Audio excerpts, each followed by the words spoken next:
kaiao. Ai mangu le afiafi. Ngai kaiao le wakongo malama. Kala kua walu fo ilau le fo. Ao le paia ma le mamalu le ngai kaiao. Awal kalanga lea. Lele wa fio mai sui kai. Fio le fonga fikalai. Mai so ka pau mainga. Lea foi kalanga il fa fengai o singa ula. Le wa fio mai kai fongo. Sunga il fa fengai nga. Masui kai fongo uma o ka kom ka fale lua suma leongo. O lo fa peanga awai mai. Wale moli mawinga o le ka ko mafukanga ma le ka ko feilo inga. Ai al fa mo mo la so akaiao. Ya kai ngange le fio fai pule. O sui filifilia mai ku malo e kol sumal kasi. Mai so le ulango uma mai ku ngoi fafo. Le paia mawulunga fo ya wale. Kala kuwa wala ko ngalu nga fai fa falu pulunga. Ngonga le loko fa kai ngai kaiao. O le kaiao le ngai o le kaiao le ka ko ngapongi. Kaiao ka ko ke fa ngongo mangua ile kuwa. Alofa mai ma so songi mai le soifua maleola. Ka pasainga pe ka ko makapenga wa fa moenga. Wa le manguia o Samoa mo kaiao. Nga manga kule wi lava ngale ngofoia ngofo kavika. Le sunga le lauri le mali ko po le fionga le pale mia filia. Ka ko kalo pe ngol kele ngo kiuke. O fenga ye mo le ngosa. Ai mo lo ngomalosi. Awal kau kuinga o Samoa. Nga manga kule ngai kaiao. Se ua mai.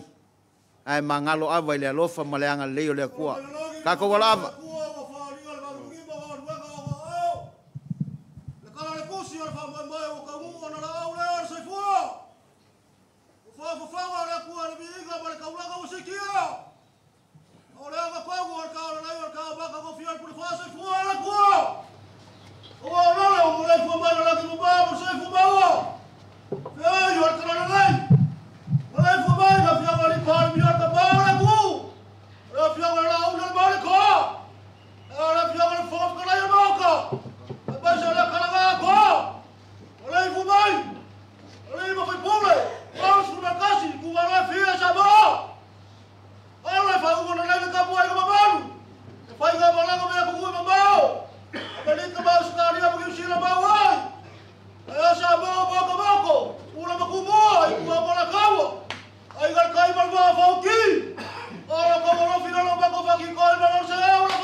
Lo awale le tua sa me talia nei taiao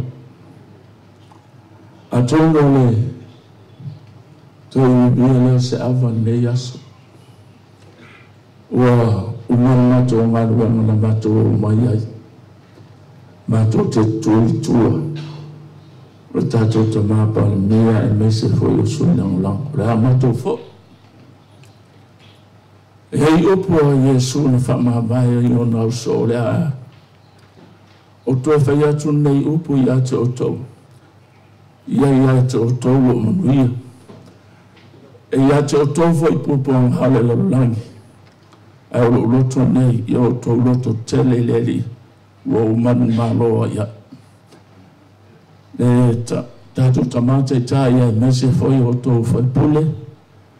Tu ngā mauna yo to manuia la mato foi mato talo mai morta to finga malo ya manuia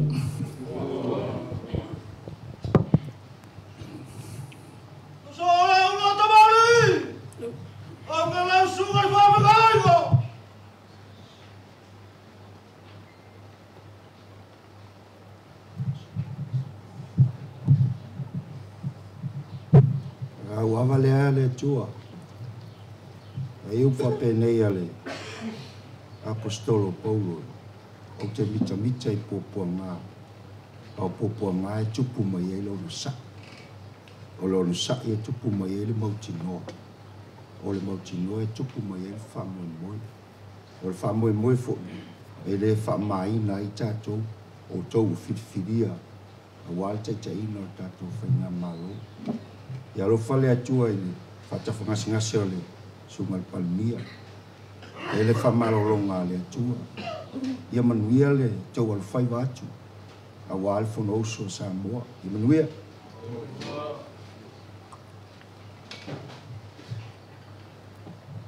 Kau kore pulau sunga sui kakai whango!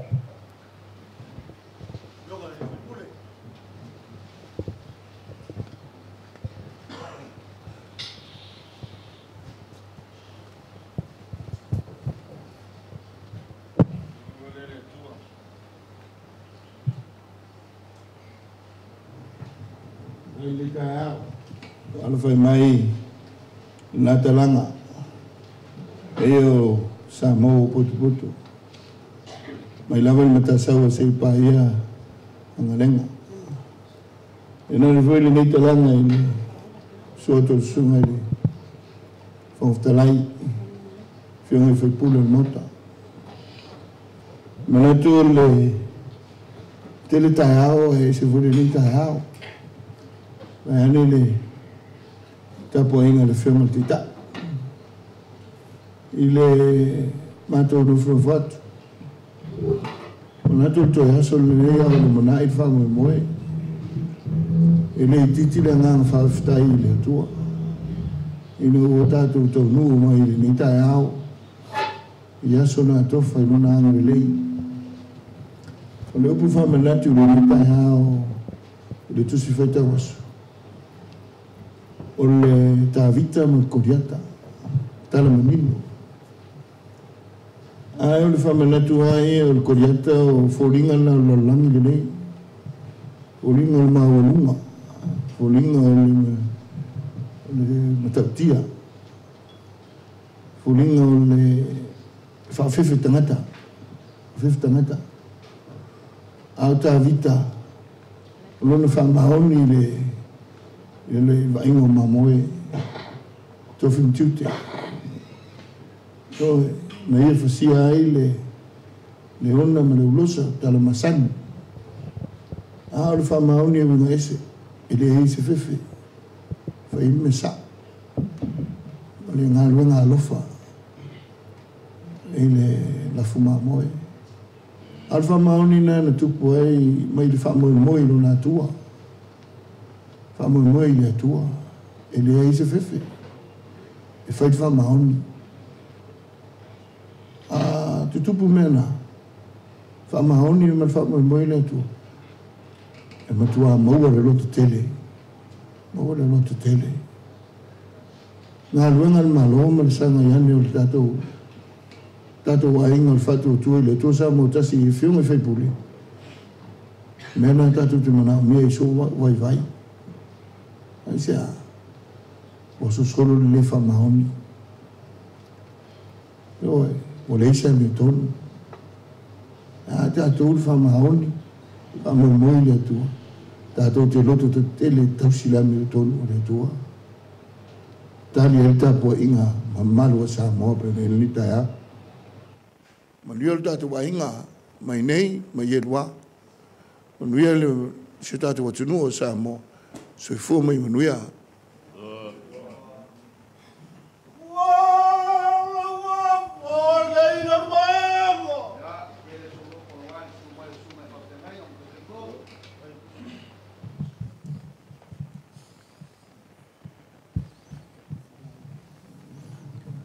Avatau mawhalea le atua.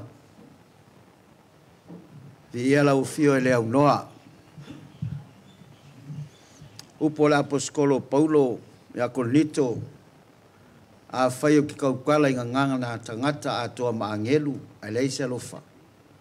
Ia au avea o maapa mea ta lili po sume palo tangtangi. Te kai lingi kai ao. I le alo lofa mongi o kako ainga, e mai se o kako makawhale mai whafo. Whawhikai le akua. I le akalanga i le, su mai o sunga i whawhiangainga.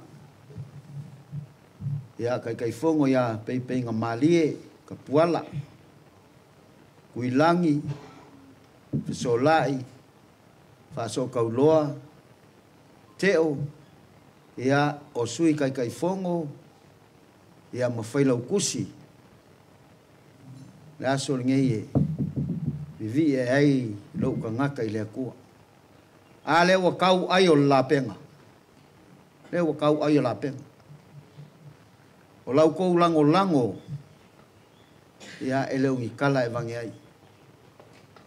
Whawhika i kele. Wa avele ngase a malo. E whai mamea o whaakupu kele ingai. Le aro lofa mai. Maka whale mai whafo i lo kako ai. Ai mai se aale. Suo le lauri e le mari e koa. O leo pumongi lava a plan el kangaka. Kangaka ola le wha moe. E le ka u. Ai a whakakia le a au ma fola o le a kua i so se mea. Po whea e a ngā iei whainga ka. E ka ua. E e ka au ngei. O koe o se anga o ngā whakaunguinga leo lo ko wha moe. Ai mai se o lau ko ka pua inga.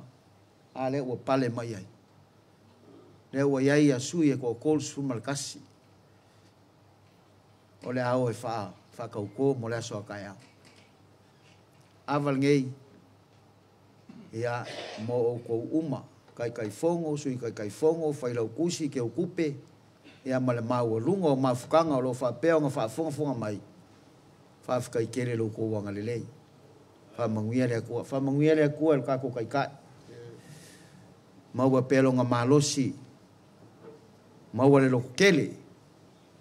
Ia awale whenga ei mo ngā kiuke. Whamanguia le sui kai. Whamanguia fo i le kai fongo. Ai mai se o sui whai pule uma. Ia. Manguia fo le kapo inga se o mako kumalo. Le whanga mwhale a se la. Manguia ngai aso. Lo fiamma li fai pure! Lo fiamma li hago!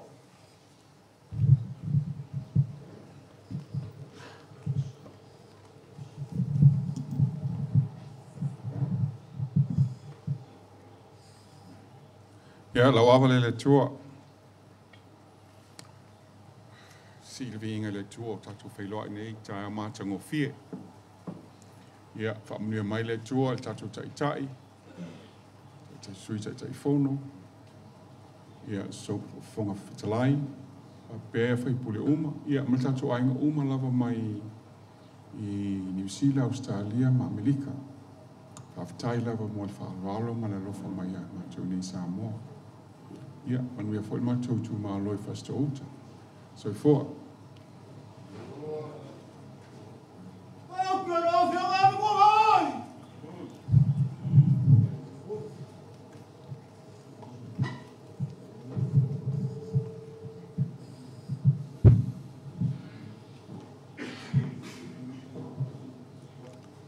Lau avale le tua. O le kalo, ia, au e kula foinga i mako, lofa pui ma, whamanwan mai inga ia mako au lia le aso a kai au, whamanguia le kua i le kako ainga, me se foinga i sunga i whawhia ngainga, ma le mamanu o kako mano mai whafo. Whamanguia le kua i le kako kai, le fionga i le parimia filifilia, le sunga le lauri o le maria koa, ia e meise le kako ainga, soifua.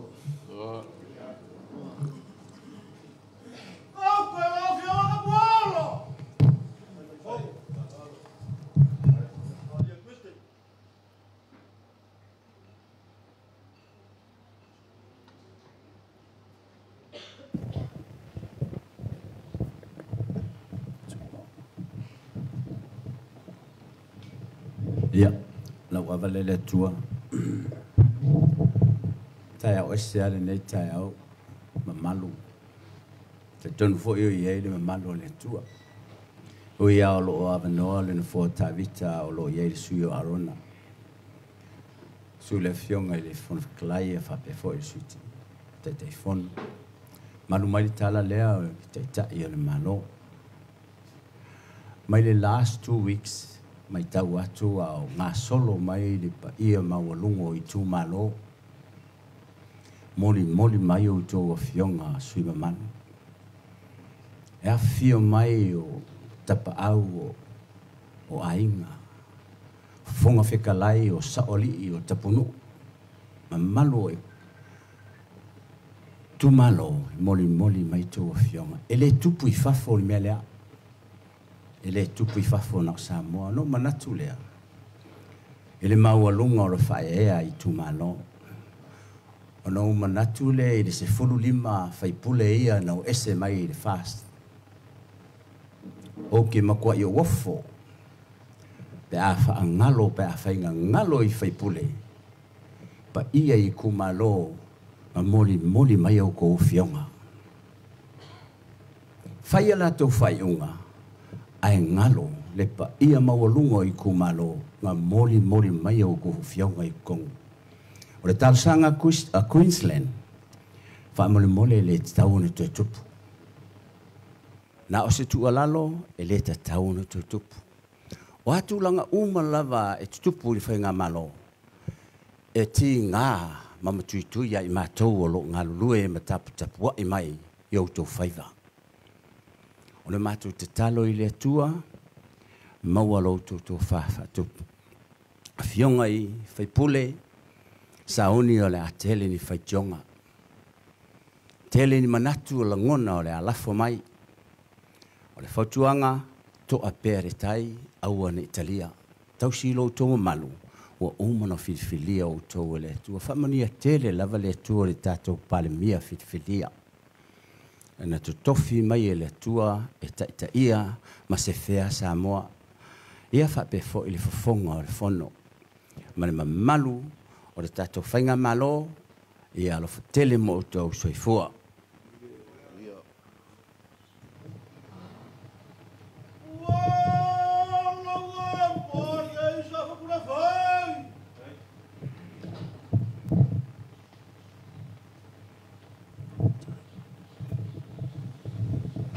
Ia, lau awale le tua. Ngi kai au lewa mai au ngaka palo ka ku ka whaile iloa. Ua mai a fo i o ngā so ula fala ua ku mua fo I kupe I umanga wale alofa maleanga le iu le kua. Ia umalei fua mai le fionga kai kai. Sui kai kai, ia kai ngange le la kalanga. Ia pape ngā fo soi fua manguia I sunga le whainga luang kofi le kua o ngi o kako ngā whai kau ngi usinga e se mai le kua walong finganu. Ia fo le mawalunga ma le maluka ue o kako usanga inga ngai kai au. Ia vi ia lava le kua I lo ngā lofa malonga ngale lei. Ia o kalo ngai yasu, ia whapulo kako o le alofa o le kua. Ia e maluki a ilo kou soifua I fe au mga duenga o la vasinga fo I mwhakau ngol ngai yasu. Ia manguia malanga mai o si umako I kumalo ko ki kaungu mai. Ia manguia fo I sa moa o lo whafonga mai. Ia malau kou kapua inga. Soifua mai manguia.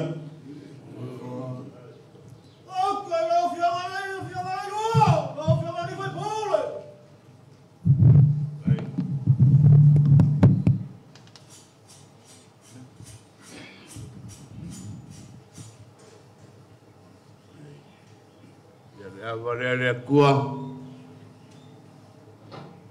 Ya ngari lei mo ngai ngaso le rupafo mo le rupale o lau pangau. Kia I mako ai maisi o koenga I mako ki rei loa lo pinga ngalo mo akaiau. Ya baru kia lo mako wora I o au. Ya ngari lei mo ngai ngaso pou. Soifua.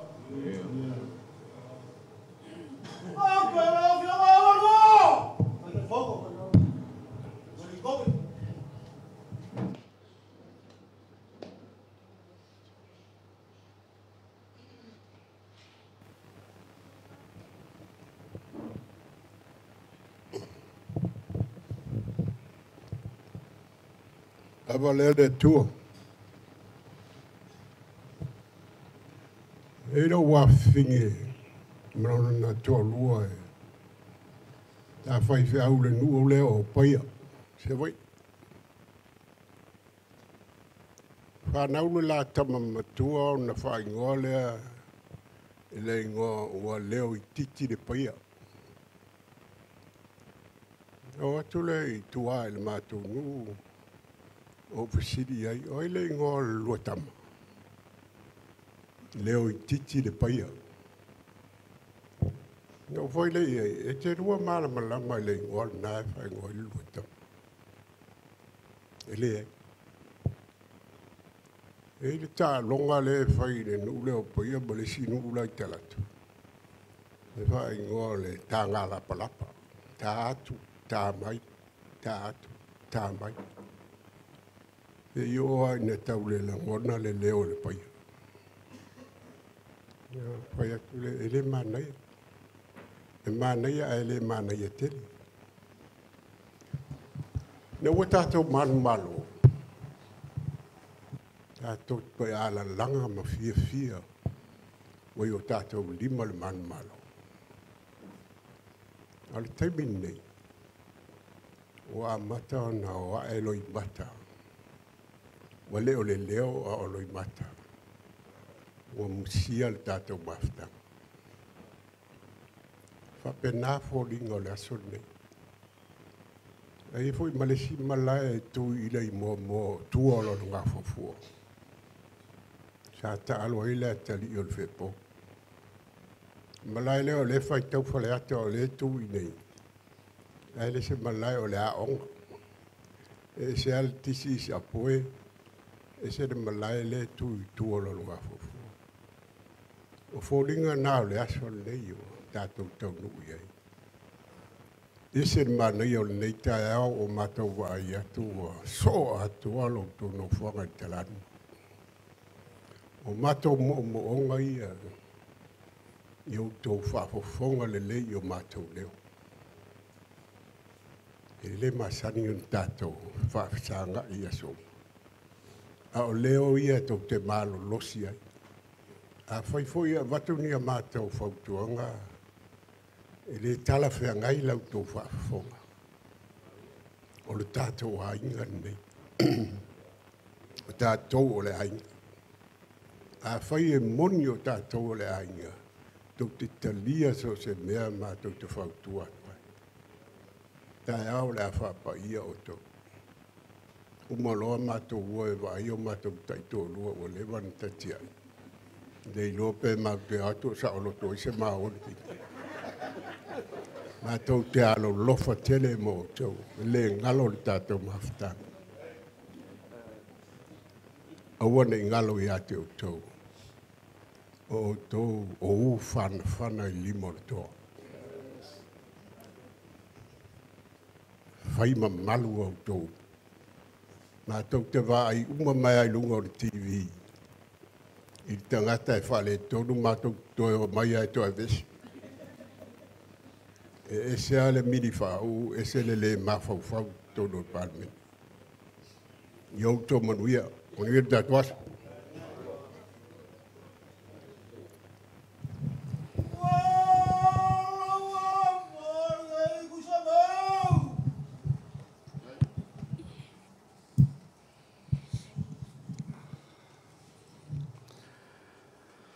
Abale le tua. Ya. Ke mo ngaku ne. Ko ya so ngai bombo pole u pole ku. Kai le ko mo le fo mai ne.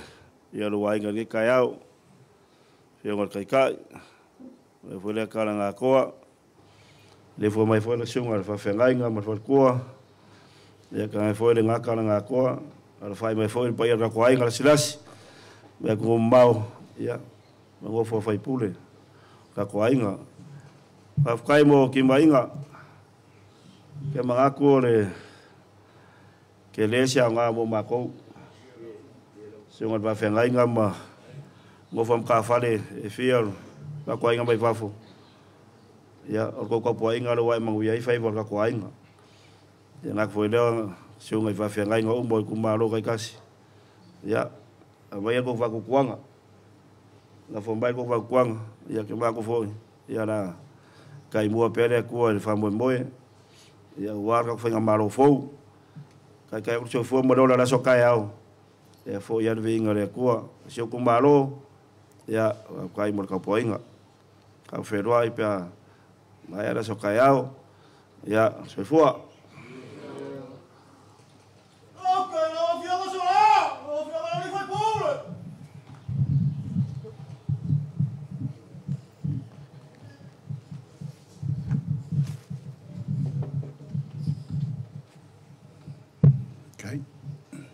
Ava lea tua, ava mua pea la wafio nei tai au fou. Whaftai la wafio i le ola ma le malosi wa e fo ina si o mātou wainga. Anga lei mai o nei aso ma fuafuanga whai. Whamanuia lo mātou taitai, whamanuia fo i si o mātou wainga nei. Fo i atuele vi inga i la wafio, manuia.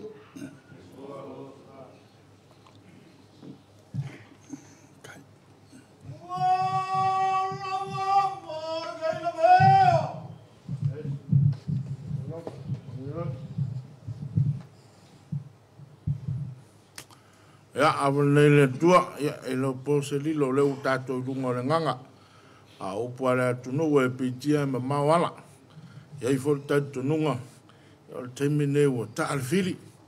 Ya tātou whamo e moi le tua pe ona maari e sa unuanga whitalainga. La fwa i pea i le tua. Ya le amalutia i ta penanga muli muli o le whamo e moi. Le foi o maua le ataliu le utu o le whainga malanga i sunga i whawhengainga ma le nātalanga. Ya o mātou talo, ya ngā leile tua ya lau la wia, tātou wala wala, tātou te mafuta pēu o tātou ainga, i lalo le fu o le whātou tua i le tua sa mo utas, ya, manuia le talanga atua i, sui pāle mia ma, ya me se foi le fonga fono, ya manuia foi sui foi pule, ya mātou wala, mea na yaso.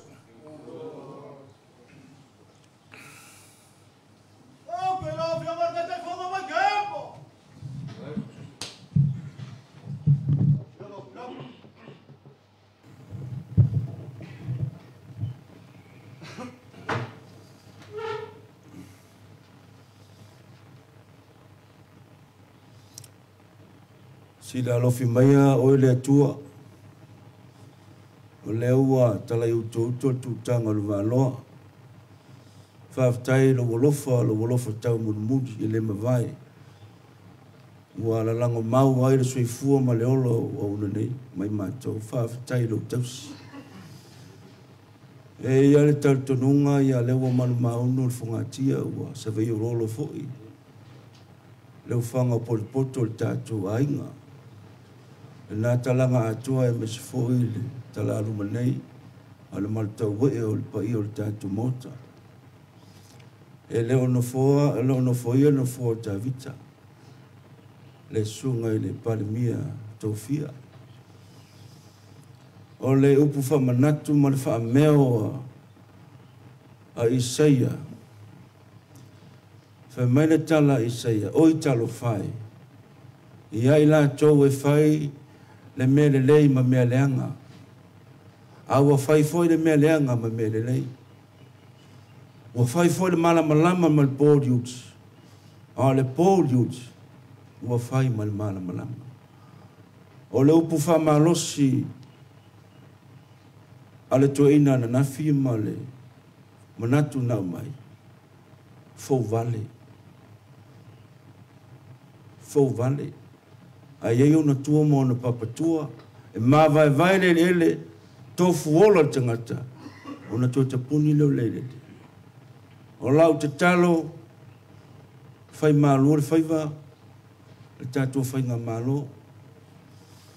E lei maua so teimi tātua te talo ai, a ia wa whai ele nei, te alu ngā lua o tātua whelo ai, e whai atua se tala. E le upu whasa mo, e so o le whau ma le whau. Ele mai tau mai a ele fia vai aso tona i atu. Teimi o tātou pesenga. Se alofa e te tau na isi tātou sui. A le iei tātou taita. E le maa lia tātou pese. A tua tu fo ia vao e mana ia. A ele iao. Maa loa vaftai se tātou tā pena. E se sui tātou taitai. E wha leo ina tātou pese. A le iei. Ono tofi mai leo au te saufa pitoa i nei. E usu tātou pesi. Manuia tātou. Au te inga ni tai aso i fua mai manuia.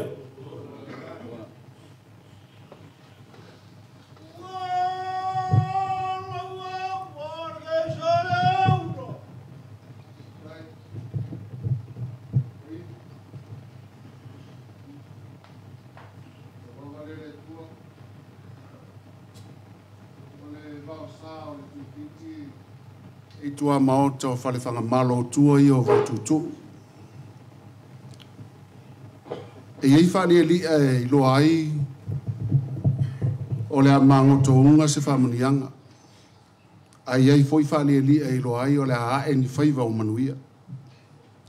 Te lol nei tae ao le tae ao sa whani e li e le tua e ala na mua mai le ka le sia a le fionga le pale mia o whitwhilia. Mana mātou mai tau o manuia ia uam tofi mai le tue le so. E le whangalo ina le tausanga lua whelua sifun malua.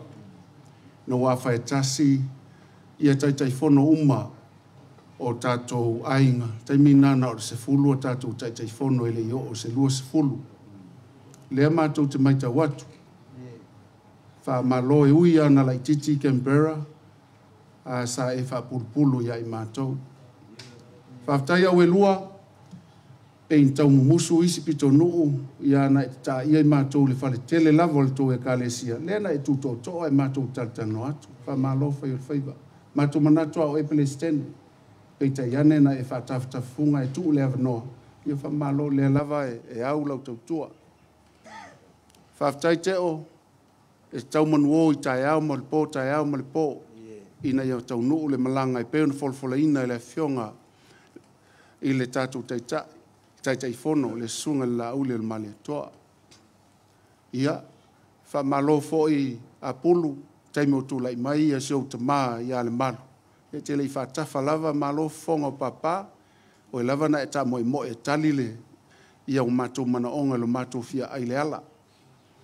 Ia, tapuala, pe e to ala whanau ia Queenselani a toa i lau toa wha. Whaftai ue lo tu lai mai mātou wa ai fo in tau mā vai pe te iane lo loto maulano toi fusi ai whau o malo toi wha toa pou o le whale o Samoa i tono Queenselani. Whaftai tele lava Pastor Andrew sa e whata mā mai lava le amatanga tele alo yato la au luas lua fe luas fulu sa mātou tau wala au atu sa e tali mai o la e sa vali le ala ina i wha mau popo tātou ainga i tali la lea o le so lea. Leo wha mau popo mai i a tofa, wha malo, e mamao lava i Australia sifo ili a vele maala te alo i ato le la au. Leana e tau tino e limas pulu i sui na matai. Awa e lata lele mai Samoa mai Brisbane, lele atu i Brisbane Perth. Ai tau ngau fie fo i lele mai Samoa. O lele mai Samoa e maua limas e lau ta lao, lele atu a oina tongi lo pase se afe ta lau te latue. Tau ngta tele, au lea lava te au mai. Malo fai o faiva. Ina nei me ane asa se tasi lau vai. Ai langa o te masani umai tai whono, msui tai whono, wha pe foi fai lau tusi. Sa tō fusi fau al malo, wha pe foi na tō sosoani mai. Lewa pale mai foi a wha moe tau loa e ui na mamau Missouri tonu. Ia o lau tui tui mai lava na alaina tala au te le italia ina pe tai ane fai mai le tai whono. Leai tato woa e asi ia lena mātou atu ai. Whaftai lewa e tau nuu mai le nei foi tai au. Ia malto tele o nisi. E leo mātalano nei matapuala o ia le tai whono i tonu i LA. A whai o ise tasi mai LA. Ia o len talano mai tapuala tangata e taun whai masu i LA. A whai o ise se sau mai vita vio. Le foi na ia laumtia manu o mo foi whai tala. Nei me ane mātou whapele o amana ia o tau. Le hai. O lai whai langa luenga tai whono masu tai whono mar komiti whafoi. Ina ne me ane manunul to au mātou whapelea o mātou solia sanga i tono o tau loto i whale. Tātou ngā lue whatasi, nei ai manuia ele tātou whamoe moe. Ia, le tātou ainga, whamalo le wholau, leo tātou to ai tau nuu mai le nei tai au, ia vi ia le tua, whatai fo i le talanga atoa i le fio ai o lau fionga i le whongwhitalai, ia mai se fo i le fionga i le tai whono, ave ia tātou whamoe moe le tua ia e manuia to e tasi le aso, tātou tau nuu a tai au. Lo fa mai le tua fa mnuia i tātou fuafua soifua.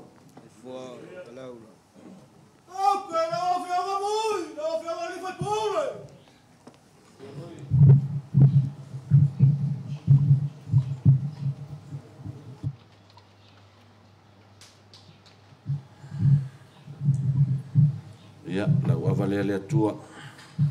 Taifo nek tai au le fua. Whailo fo i veve alangi ai o tai.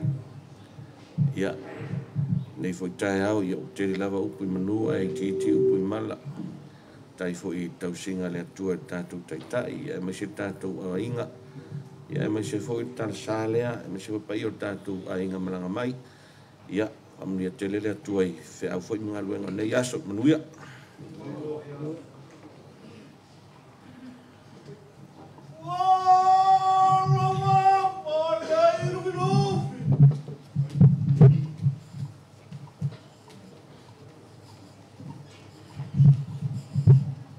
Ya, lo avale le tua.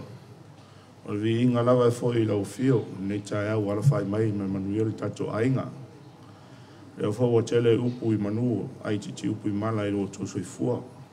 Ma alo fa ftai tato whelua i lumo nu o leo tua nu. Ia lo fa malanga leo le tua. Tato talo pea, to e se anga on fa tau nu leo le fa mai moi. Talo le tua e fa tasi mai. Manuia i fufuanga umo lo tata pena tua i la so tai au. Ia, manuia tele sunga le taitai, ane sunga le fonfetalai, ia malpa i o le laulau. Pena foi le nai tu i sunga i whawhengainga ma le malo lau malanga mai whafu. Ai ola foi tato whaipule wa tofi mai e tato i tu malo, manuia tato i tu malo, so i fua. Tau kua lo fia o kofo! O fia o te fongo!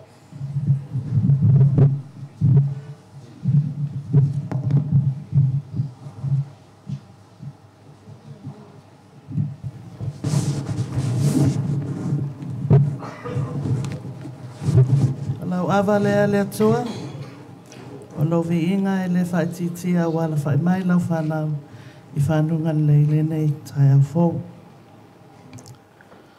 Whaftai i le talanga atoa lea o mafutali nei tai au, whamanuia mai i le matou tai tai, sa whainga lau lau, whapea tai tai whonom sui whai pule o tono le nei mauta. Lau sunga, lau awhionga, i le fonga whetalai. O le whale o Samoa wai o outou a au. Malai o le whaatou whala inga a wale whauwhaunga o Samoa ma le manuia o na tangata. Whaatasi mai le atuai ia tātou fuafuanga le nei aso. Sau ni uninga mo atai au si e pere vi inga man whaatai le atua. Manuia.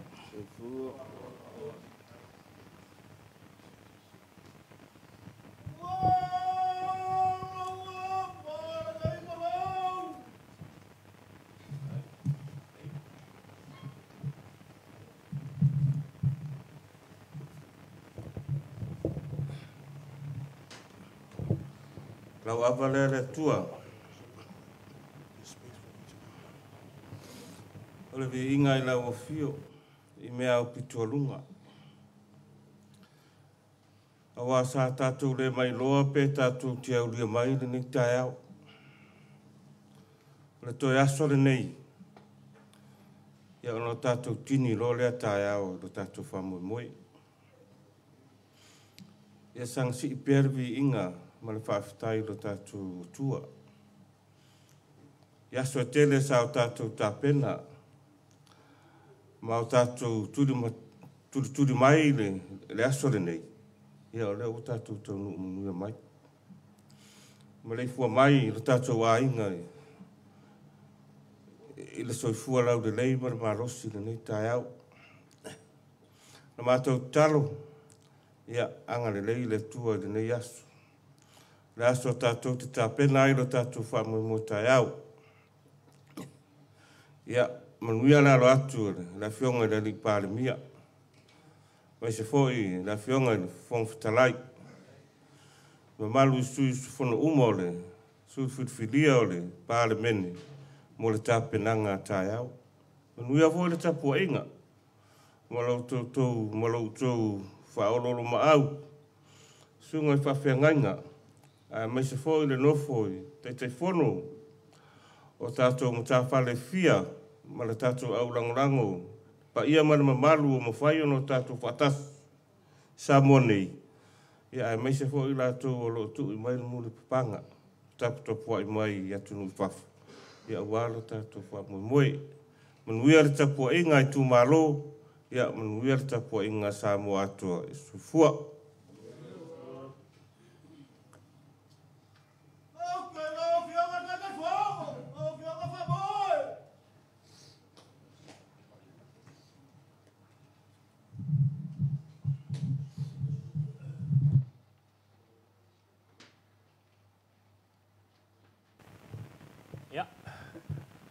La wava lele tua. O la sonna fi. Ya. Sa le maua le hawa noe a wai mai di whaingalu. A usau la ile message ala tulokai wau. Mai po whio iei. O te whasoa. O la sonna fi no o wai sauninga le kale sia i satau. A te muri mawina fo ila le lato ngā ruenga whai tono o matalo sa mo atoa. Sa iei le upu fola sa whātāua ina. O le filifilio Samuelo, o Tabita. Ia na iei la le upu no apu mai e whapea. O le atua, o le filifilinga le atua, e le tusa ma le filifilinga le lalangi. Filifili le atua i le loto ma le anganga. Ai filifili le lalangi le vainga whaltino. O la ula la whionga le sui pa le mia ma whionga le whonga whitalai ma le malua me sese o lau tau lau. Ai mai se auso a whaipole. O le whiwhiringa nā le atua na whiwhire i oto. E tau mate le laulangi o no tūlanga whale o langa nei, pe tai ane. O le vaia ia le atua o roa si la fia lo tau wha moe moe, o le loto au auna ma le anganga whai. Ia wha maoni la e tau whinga lea. No knowing, e le amusia le atua. A whai wa whiriwhilia e le atua o tau e whai mo na sui, awa au auna e tausia le ainga Samoa. Ia pale ai lea, i le wha maoni, ai tu mau le lofa. O le to aso nai moa moa, o no knowinga, a teles whamtalanga. Le eise isi taimi e toi watu aise matau tua lalo. Le eise isi taimi. O le la auto o walo atu i le whatau tonga. Lo knowinga e uma le whatau tonga so ma le whapaiaino o auto tangata. Le e pa ia auto le ngā uma le whapaiaino o to le atua, te mantua o le titi. Sa whaise sau ninga, stasio au auna le tua ao, suia taitai. E whaile la unga le a Filipo Seitu Lau. Ai vai atu le to ina lae mumu maile. Le a foile asu maile un koka le si ai. To te lo o to o whaso atu le neita. Tu le la unga to ina e. Ai vai atu la urotua, o sau la lupo la atu ato ina a maile le tipoti ai.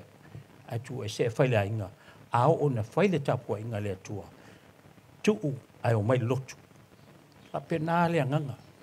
A pele ngā le anganga mo tātou rau whionga le. Sutaitai.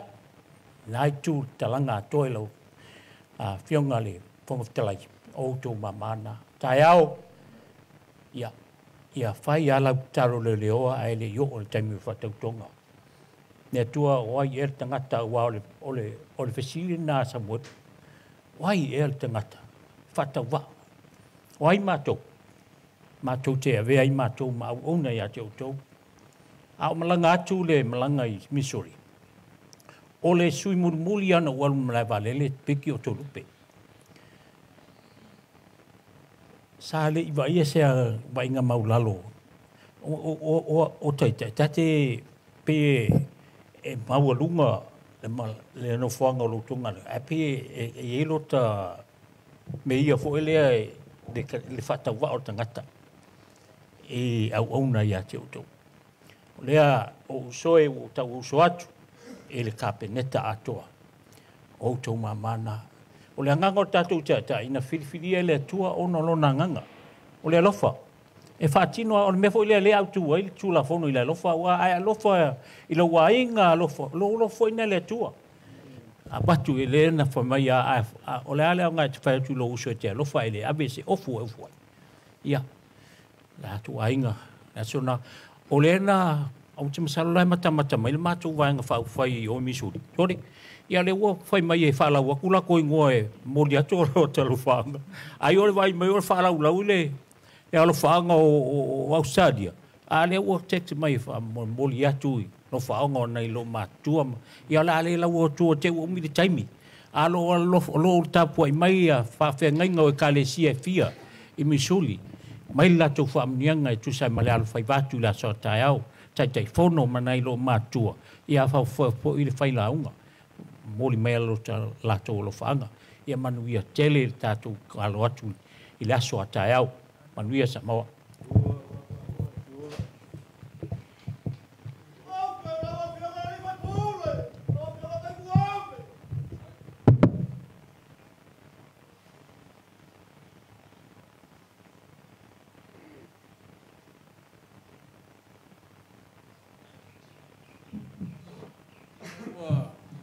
Ina ua fina ngalo le atua e whaamuta le lalolangi tuai ma ai toi fause lalolangi fō.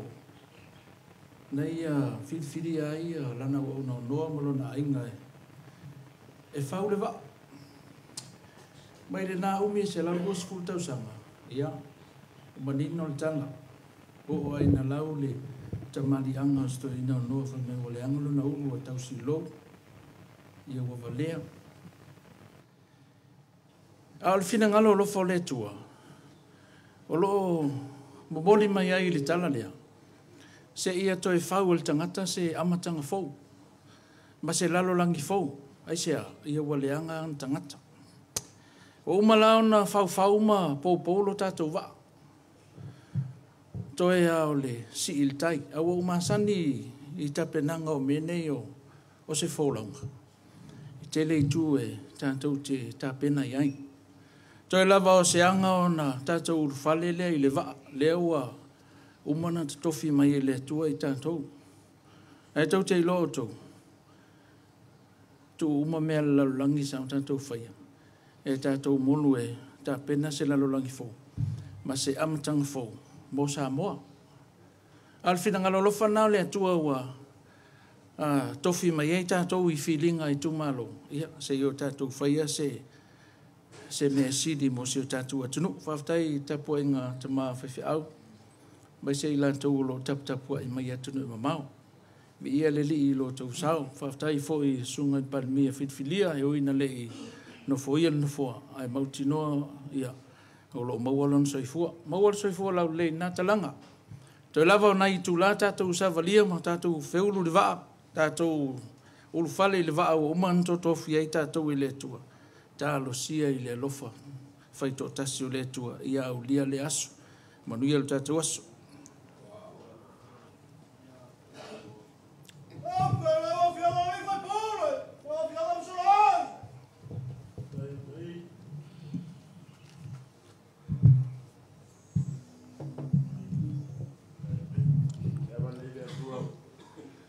Whātai lo lofa mo lo wanga leo mātou mboa nei aso e whapopo de soifua mo lo mātou wola. Ia fo i pervi inga ia te oelo mātou watua.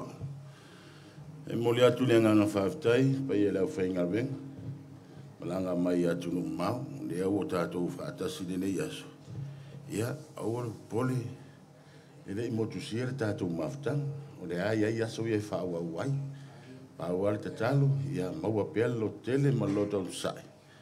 Ia toi titi a tapuni le va ono. O tai au tapuni le va ono. Malanga lo la i o tato fainga malo. E moli atu la ufa tai tele lava.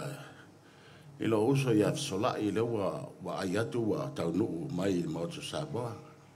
Ono lo la va lua male la fionga ia polota i bao i lalo i Melbourne. Mere fa tai sola. Wa tolo fia le neita ya o no wa atu. Wa sau. E fai oi masoi o tātou wa inga.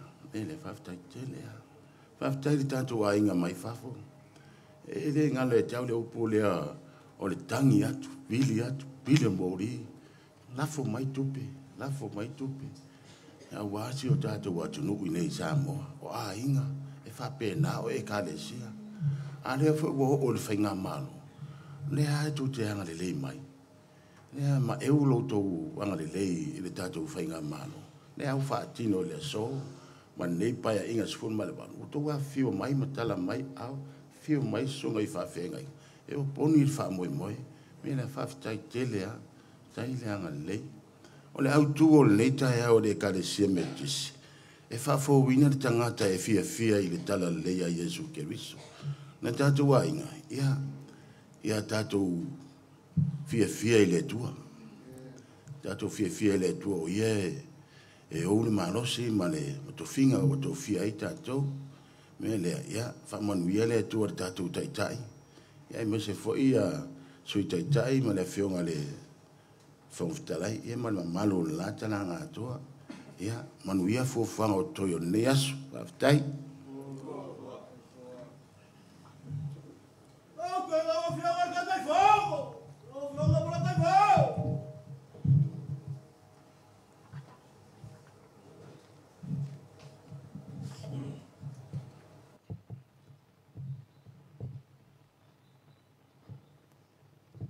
No wapa nea le tua. Ua maliu Yesu. Ua taape le au so. Ua o mai le atu vali. Le fefe. Le matau. Le tala tusi o isi la lafi I fali. Ai ei foi le tala. I le to lua so. Nga malanga atu I le nu o e mau. Aula to whaawau le malanga na whetaui ma se tasi ali I lunga le ala. E le iloa I au so ia o Yesu lea. Uma loa mafutanga o na whesili lesi so I lesi so. So le.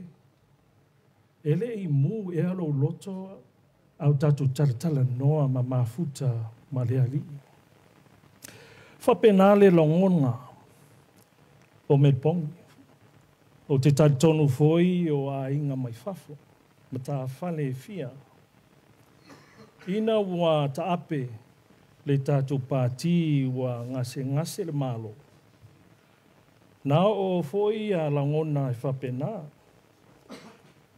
Le whano noa. O le popole. Po le hale mea le o iai. Sanga loe matautua ia tu mai le malo fou. A o lea ua ta ape. O isi le si tu. O isi le si tu. A o lea lava. O lo tu mau le lango o mata fale fia I le lalolangi. O le fesiri aisia. O le tatalo, o le angapongi. O le tala noa I le atua, I le au malipo, I ala le afionga le atua. Le mafuanga lea e wi lava wha mai le si tu. O le a uma ngei le vaenga whaupo whai le fast. Ai ona ua mūpea, ua atili ona tupu. Ua atili o ngā lango. Wa atili o ngā alulunga whaingu mela o se leni ma sosani e watu I Samoa. Aise a olo o mūpea le loto. Olo tō a inga olo o ngofa mai whafo. Le kāpu a inga o le paia au whainga luenga to tofi le atua I whata whaitaulanga ese. E le ngata I ngā tō I utaia. Mawhitanga o e kārisia ma a inga o le au singa o lo o kakalo. Le au ma le pō. O le tatalo, ia mūpea o tō loto. Le fionga le parimia, sui taitai fono, lau fonga whikalai ma sui fonga. Le au so e tolo sul maritasi. O le a le fita ma whainta o mai, ia mūpea le hafi. Let the fire keep burning. E le vaenga lea tuloua pa oile, sunga le whailau kusi. E awo na o whamanino ma whailo atu. Se tasi ma tā whale ma losi. I Australia o singi lea. Lea fio mai a fui maongo, le so opu o singi. Se tasi ma futanga tu ma losi mai le amatanga. E le tau whailo la tō lango ina I au ona o whailo le vaenga a wai tāua. O le si vaenga e le i uma tātou ngā luenga. O leo a tautu, o tali atu le atu no. O tu atu le whātou tuanga. Ia vea tātou pe o Yesu o te le isao a whio mai o te e au auna mai tangata i atea. O whio mai au auna i tangata. A tātou maua le angangana e manuia le tōnga wenga. Se tala lea e whai masui o le tamawhai whiau, ia o le whai whiau toi ina, ia viriamu whinau, pa ia e mawhitanga, le komiti, sui mamalo i tu malo, o taitai o i tu malo e lima tasi. Ia manuia, ia le tulai mai o le tātou pāne fōu, ia maise le mamalo tātou vaenga. Ia manuia.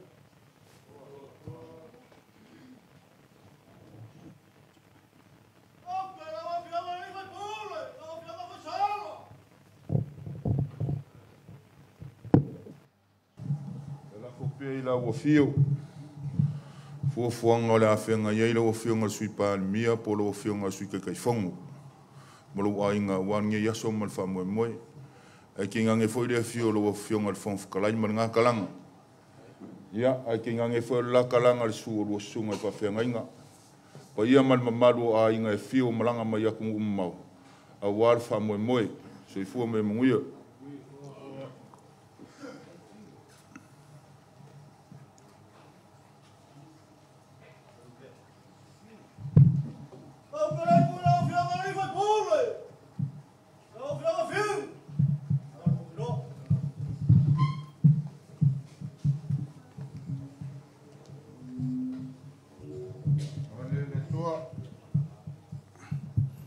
Aftai le tu ilo olofa. Malo le folau, malo le pale. Atalofa foi, talofa tu lau pele, pa lau li falfa, pa lau li lua. Aftai lau pule. Aftai lau tau finangala o mafua iona o ai filo le saufa inga lea vaiane le. Mamalu le talanga saalea. Anga le leile tuai. Faivole nei aso e meiso leo wapi leuli. Ia, pa ia eo le. Tātou ainga e malanga mau mai atunu e mau, tainane o tāpua i mai whanua, whaafitai dalango, whaafitai whaapapa i mai, whaafitai loutou soifua, whaamau mau ma loutou soifua whitai tunga, ia awale lango ina o le tātou vaenga ainga o le whātou tua i le tua sa mo o tas. Le leile tua i whaivore nei asu. Cheers to you and cheers to me. If any single time we disagree, God bless you, God bless me, God bless we. Soifua.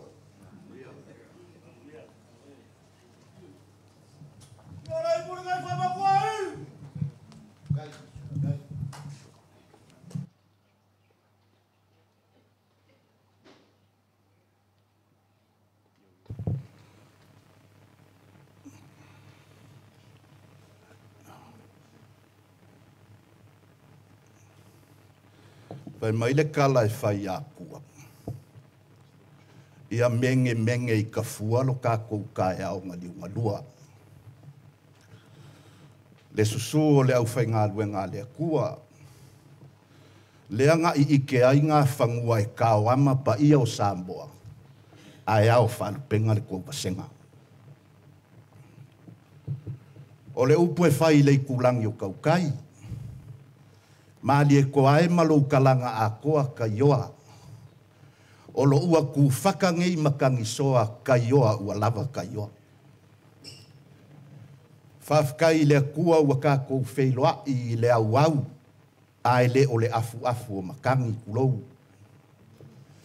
Ua maua fo i le ngei avangoa. Ua whaia i le kua. Ka kou ke wheiloa i ai. O ke sau mai kalai e se keke i le a ayo ke liso. Ia ua whaia u masui wa le lava mailo mako kai fongo ma le sui kai fongo. O alako ua lo whaanga o lo moli ke le mailo kako ainga. Ulo. La ua fionga i le fonga whekalai a o whaavai lolo le sui kai fongo wa kako le mafuka. Ma le lauli a le mali e koa o le pale mia fili. Pe kou ke e ka i lava e kua mua ngei. Ai o mākou ai kau malele mai le ai o Keliso. E kasi ale mai a ali o kākou ke soso ai. O le kala lelei i a Keliso. Ua koe kū Keliso. O ngā whapea leo se kala e mga kua i le loko i le umia se kala lufi kulou.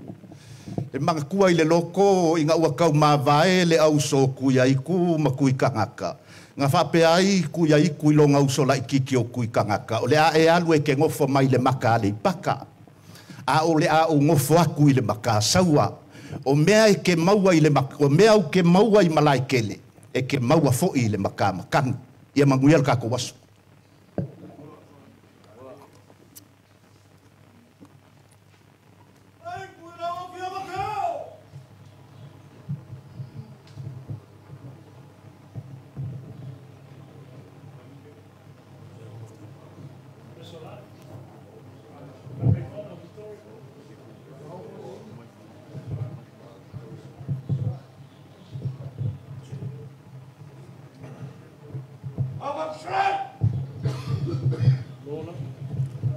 Ya, leo abalele tua. Mana tua le ua tua na i wasa. Ua tātou whilo ai whiwhia i le lofa malanga leo le tua le nei tai au fau. Ua tau nuu mai fo i ua le atoa. Ua le atoa le ni fo ua e le fo ta vita. Ia e le mana tua le a whainga lea. O le wau alaba tā oso lo tau saa. E mana tua lawa lo roto le la aule o sinapi. O le sinapi e iti o se fatu la iti lawa le la uma lawa lo tau o tuspaia. Ai fai mai e ola e mawhala ma tau fele o whanga iei manulele. E ei le tartonunga. O le a la o tautou wha. O le a fele ma mawhala e o whanga iei a sa mua atoa. Ia aloa nila ia i o tau whaiwa. Ia whafuru ma e le tua lo tau whatau tainga. Ia utupu puinga vai o le senga ula i le tau wha. Ia awalo tau whianga iei ma le tau tina ino si o tātua tunu o Samoa. O lo momori mai alo whaanga o le whatama i ale malu. Ai mai se le pa ia i tapa au ma inga o le Victoria. Ia i tainane fo i le tapu a inga a tamasa le langi i whawhianga inga mo lātou whaletua. Ia ua whailo whatau wha e moli mai o lātou whalo whaanga. Ia awa ale malo whaiwa le tātou a inga o le whatutua i le tua sa mo o tasti. I le fionga le li palmia, sui palmia ma le whawhutalai, sui whawhutalai ma le mamalo le. O le awa o umon whiwhilia o rupen wha ia mai le fwoi. Ia awa o tō whaiwa, ma mana, soi fua ma ia manuia.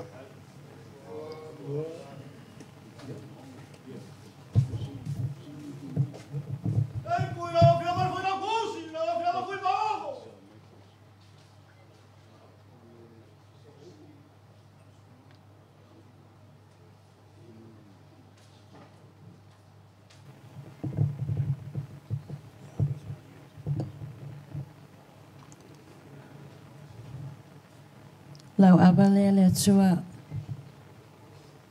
whaftai lau alofa malawanga le lei tātou au lia mai aile nei tai au fau i le aba me le whaaloalo o te tapaina ai le ipule nei mo le mawhtanga i Sydney whai au masui o le taitai whono tō whai a suru ape niko suru ape ai mai se le laulau a whono a Sydney Whapele matou mawhtanga o lo tapu ai mai.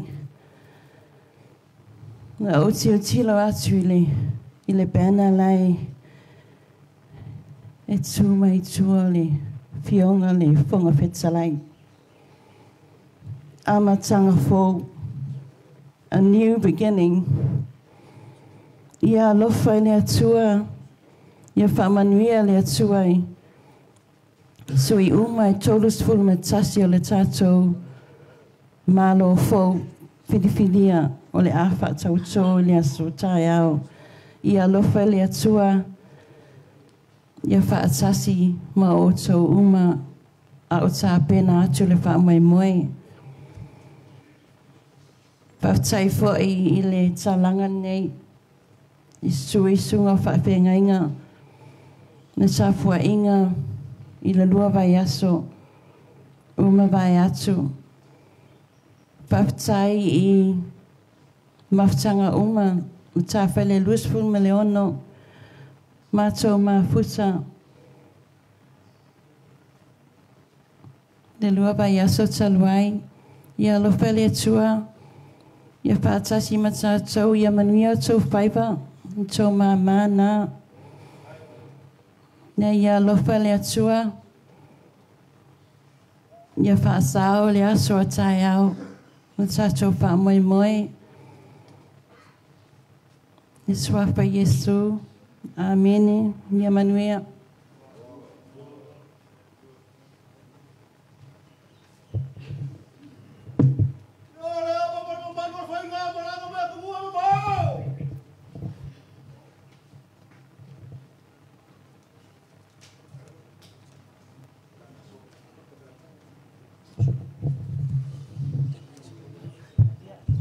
Lele tua. Whaftai le amana ia lo whatau wā. O te whapea ua whaile a whionga te te whono mō māsui. Ia ai whamia tele le tua le tātou aso mō tai au. So i fua.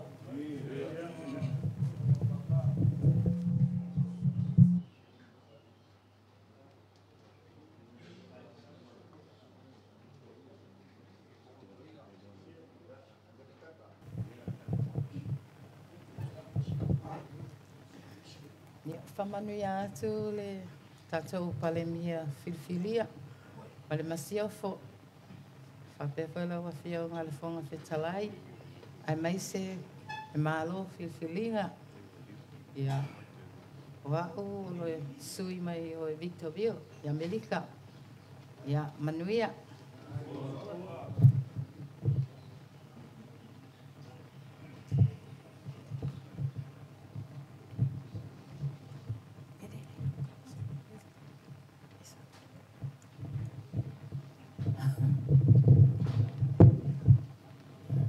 Aone ia te mātou, aone ia te mātou le ori i, aia foi pervi inga ia tōi, oni inga.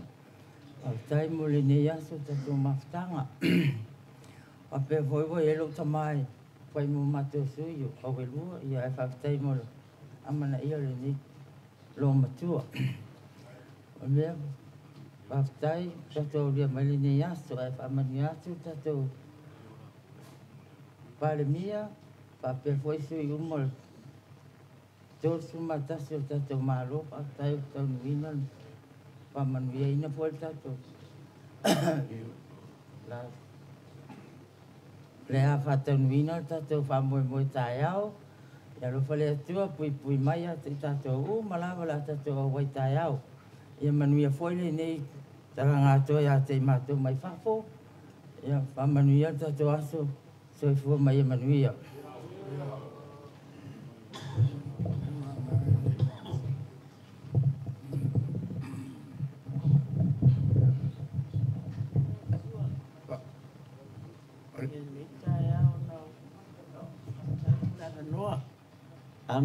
On behalf of everyone in Brisbane, here we were in Tato Avale mo Lato Willem Faina mai. Ia vi ele tua le tatou mafutanga o la te mana tunatu a tasa le upura fionga le tua e mai ia salamo fia o ele tua ma fai ele ia mea umala na o ia tō roto lau luine a te tō a fionga mai le nei whapenano fia ele tua ma whamniele le tua te whamniele e lipan mie una le mafuta mai nei tai au e meise fonfitalai ana talanga atua e meise tato uma nei tai ono Yesu amen.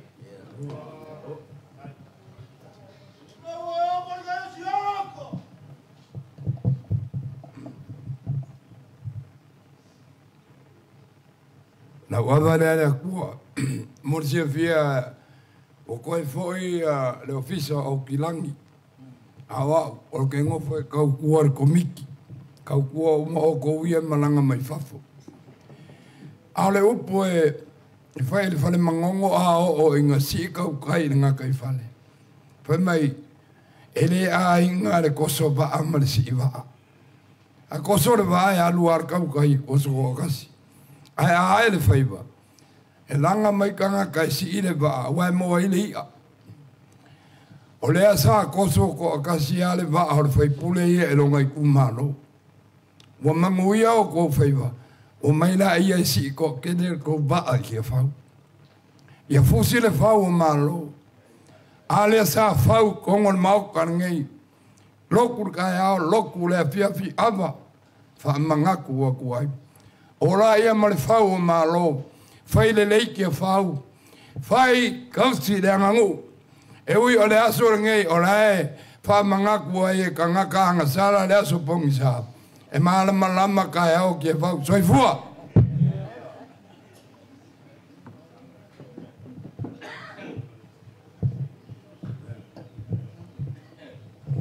Whaftai o ta inu.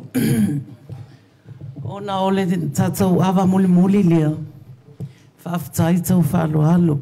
Whaftai lea mana ia o le whailau tusia Queenselani. Ia o lea watu tatou malo. Ia o le a malo lo fo il whailau tusia Queenselani. O te fo i ata e au. O mo o ngā lofa. Whamanu ianga. Lo whafonga mai. Le pele le nganga mal fatu. Laua fionga i lea li palmia. Ai maise. Le tina o le tatou watunu i atu pea. O te whaftai i aloa ia lava lau whaftai. I tatou kuka. Ia ai maise lava foi ia nai tuangane. Maise security. Whaftai foi nai uso tape na ina ia. Tu lou lo utu. Whata ele matua le mea sa mata wapi ai. O lau whaftai le tua. Mole experience. O te whaftai le atua, wa o maua le awa mua mua ma le awa muli muli. O te awa lofa atuai mō tae au, ia te oto malava, o tatou maasani, tatou militino, tatou whasoa. O mo o ngā lofa nā, o ngā lumalimana te hila, si lau le mana i tae au nei. Whamanuia foi mato whainga malanga tae au, manisi uso foi matuangani.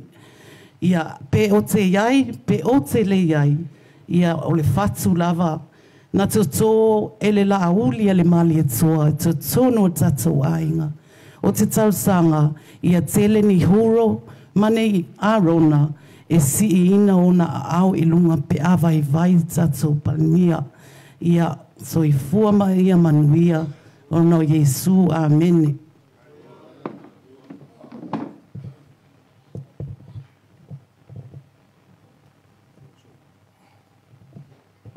Ia, ole awa nei le tua.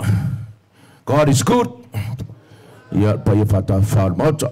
Ia, ole sol nei o te amaia le tala ia le blessed nei Amerika. Na ia la unga ailo na tunuu. Sa ia whape atu. Le ase mea wa e whaia mo lo malo. Ai le tele niso te ngata wha mai o le ase mea le malo o whaia mo uita. Ia le anganga, ma le mao sia, ma le lainga, ma le timu ia, le au malanga mai whafo ia tunungu mao. Ia o lewa whai masui foi, o fōlinga vai ia o le au lango mai whafo. Watu ua ainga, ia watu ua foi nuu mai kare sia, ia ai whai malanga mai, e lango ina le tātou wha moe, ai maisi o le tātou vainga whai watu lai mai, taita ina o le tātou malo, ai ia manuia, manuia le tātou aso.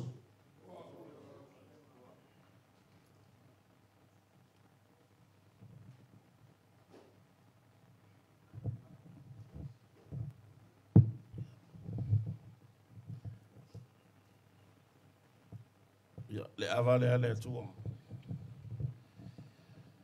O le soifua ma le ola o le tangata e whatusa le tuspa ia o le funga o le la au.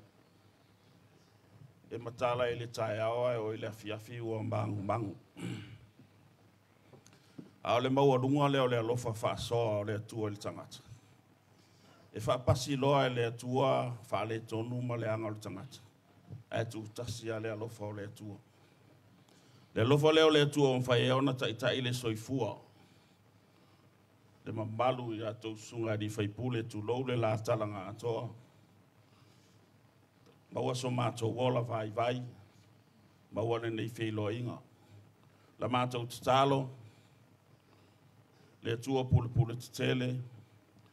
A ta pena masauni ai le mamalu o whaipule i le aso atai au. Mātou whape atu. Ia tai tama le atua i autou whaiva. Iai le anga le lei. Me ia tu mau le file mua le atua i le aso atai au. A wapor kalame ma fuafuanga umalawa. Whata oto i le aso atai au. Ia, liu mai le talanga atoa i le anga le leima whamanu anga le atua. Ia, le teo whesiri se sipo ele nei leo tautala. Ia, olo umatai o whamatu. Ia, sa idi wha e po whio tusi wharupenga maua ele suafa whamalengo whamatu. Ia, olo umatai le na. Manui ana nei aso, tiu te me whaiva.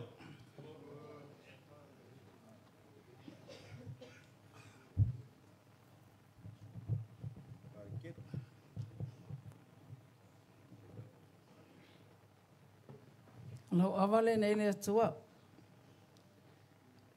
Ia, ma tautone foi. Wa tere na wai ele mau tatou launga whaalongolongo foi, mātango fie.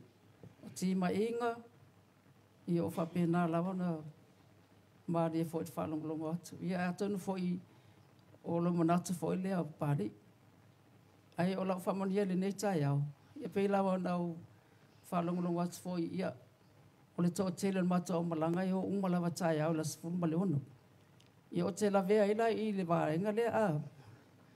O ana pō wala le tolu. Whai lau chapla le tolu. Sa whesili le tua. Pe e ta tau ona o walu la sifuru ma le ono. Whai mai le tali le tua e tau. Ma whau le tolu vai aso nai sa wai. Alala me la e toi alu wai. E te le lunga le ea. E whatau tolo tato a inga ma le pali mea fōu i lalu nei. Le. Whai mai le tua e tau. Nofo i nga. Se i o ma le whatau tonga. Ma o wawa ai atu ia o tau awhionga. Tau sila mai.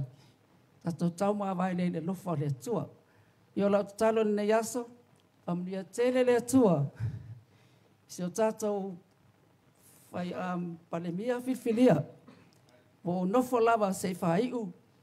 Le mea na o sa wai. Tolo vai aso. Ala o toi tuua lava. I o le whanau noanga na ia tau. O lotu tele lava. O le au nofo o le sui whalau tusi a Brisbane. Lua whalong no atu talo whaido matua ainga o le atu ua.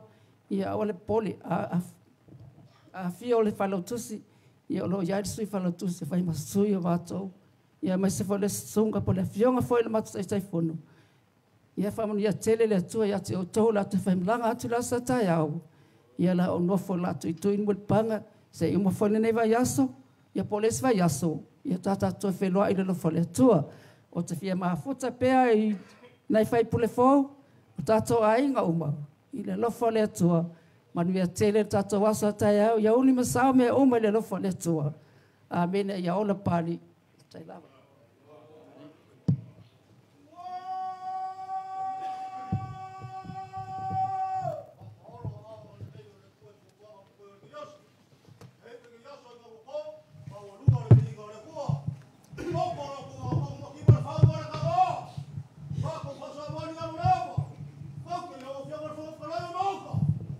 Tai watain, e soloko.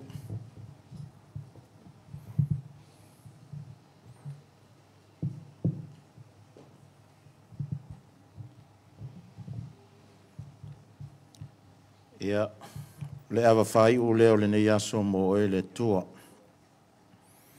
Sala ia ina tele saunoanga ma whaamanuianga le nei aso.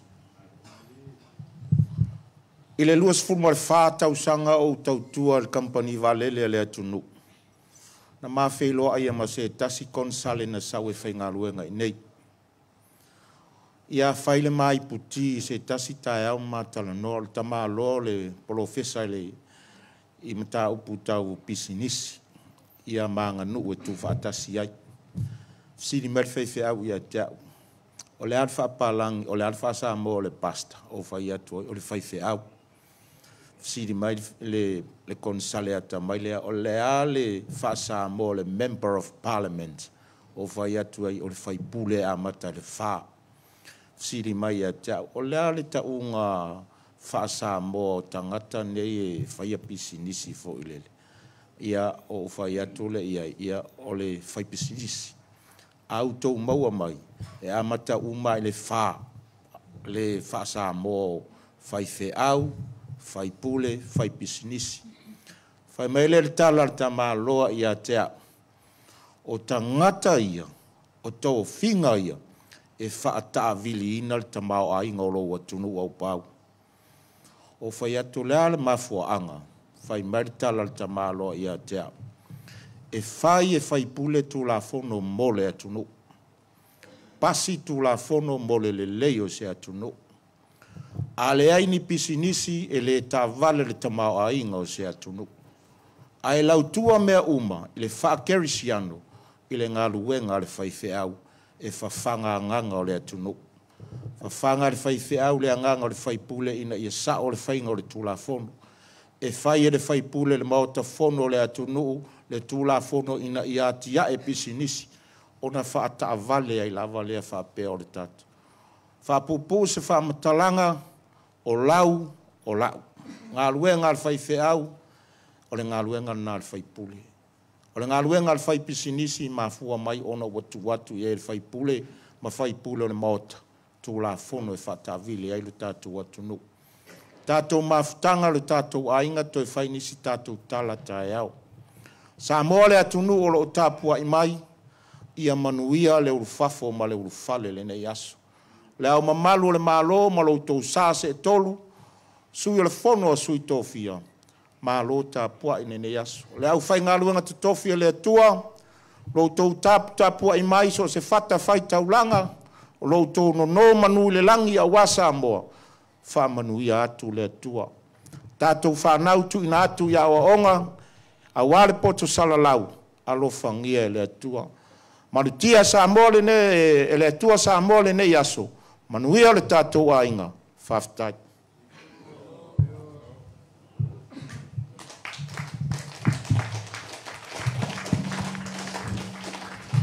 Ia se tue mai se patitele, vi le atua, ia, o leo